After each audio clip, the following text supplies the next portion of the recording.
will challenge record high temperatures today in southeastern KELOLAND especially. The number to beat if you're keeping score at home for Sioux Falls is the number you see up there right now, 75. North and west will be in the 60s, but that's still well above average for this time of year. But we're also going to have heightened fire weather concerns as we head through the afternoon and evening with red flag warnings in place for a decent portion of southern and southeastern KELOLAND. Lows tonight, by the way, 30s and a few 20s out there for good measure. But we actually do have some rain to talk about eventually. More on that coming up. Midday in KELOLAND starts right now. Live from KELOLAND Media Group, Midday in KELOLAND. We're going to get a live look at the action today at the Summit League Basketball Championships. Plus, it was a winning night for Oppenheimer at this year's Academy Awards. I'm Danya Backus with the must-see moments from Hollywood's biggest night.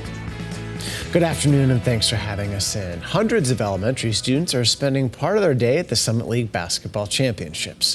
Wormerson Orthodontics in Sioux Falls handed out 800 tickets to 9 local schools, including Journey Elementary in the Harrisburg School District. Grace Jurgen's 5th grade class is attending the women's semifinal between SDSU and USD.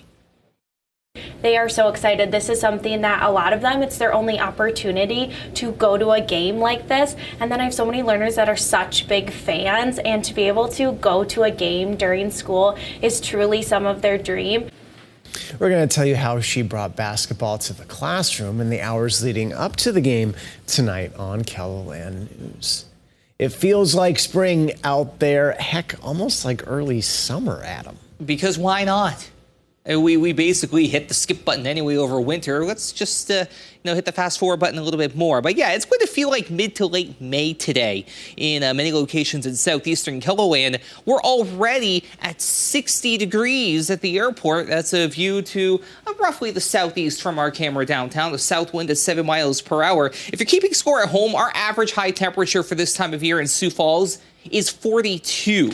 So it's by a wide margin that we're pretty warm. Even with more cloud cover out in Rapid City, not to mention a little bit more of a breeze out of the north, it is still well above average. 56 out in Pennington County with a north wind sustained at 15 miles per hour. And I'm going to be mentioning the wind on multiple occasions this afternoon and even later in the day for that matter, and you'll see why in a moment. So there's our air temperature, already in the 60s to the southeast, 50s elsewhere unless you're in Custer, you're at 44, 50 for Pierre, you're overachieving in winter at 70, 60 for Huron and Marshall, 59 Aberdeen, 52 for Spearfish. But then we have the wind that is starting to pick up more and more west river. We have that 22 mile per hour wind in Phillip, 15 for Buffalo, 17 mile per hour breeze in Faith, and then roughly 10 to 15 miles per hour out of the south if you are east river. But you combine that breeze with the warmth and the fact that our air is very, very dry, and that puts in a heightened risk for fire weather concerns.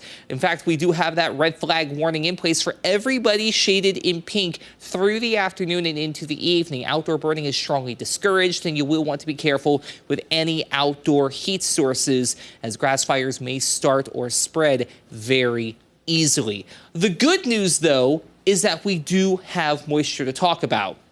The bad news is it's not today, and it's also not tomorrow for that matter. So I wouldn't be surprised if we had another round of at least elevated fire weather concerns for your day on Tuesday. But I'm getting ahead of myself. Today, we make a run toward the record books in many locations in southeastern KELOLAND with that breeze picking up. We'll see mid-70s and widespread mid-70s at that. 60s and low 70s for northeastern KELOLAND. The latter more likely as you head toward Watertown, Canby, and Huron. Out west, you see a couple of low 60s out there at Spearfish and Buffalo, but they're the outliers. Everybody else mid-60s or better, even mid-70s down toward winter.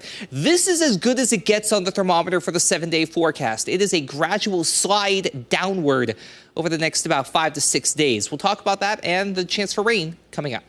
Thank you, Adam. The people in charge of the Wells Fargo Cinedome and Sweetman Planetarium say they've been blown away by attendance at the new facility. More than 9,000 people have attended showings at the planetarium since it opened at the Washington Pavilion in downtown Sioux Falls 6 months ago. Part of the appeal is the universal urge to explore, especially beyond our earthly limits. When you look at space and space exploration, it's always been an interest of really the world in terms of the curiosity of what's really out there. But the planetarium is also bringing the cosmos closer to home. I'll tell you about their new locally produced program that provides a South Dakota perspective of the night sky in tonight's Eye on KELOLAND at 10. The Barbenheimer blockbuster phenomenon that started over the summer finally came to its conclusion at last night's 96th Academy Awards. Oppenheimer cleaned up, taking home 7 trophies, and Barbie, or more precisely Ryan Gosling's Ken, gave a performance for the ages. Danya Backus reports from Los Angeles. Christopher Nolan's blockbuster Oppenheimer, about the making of the atomic bomb, scored big at the Oscars, winning 7 Academy Awards, including Best Picture and Best Director. I have so many people to thank. Cillian Murphy, who starred as the titular scientist, nabbed his first Oscar.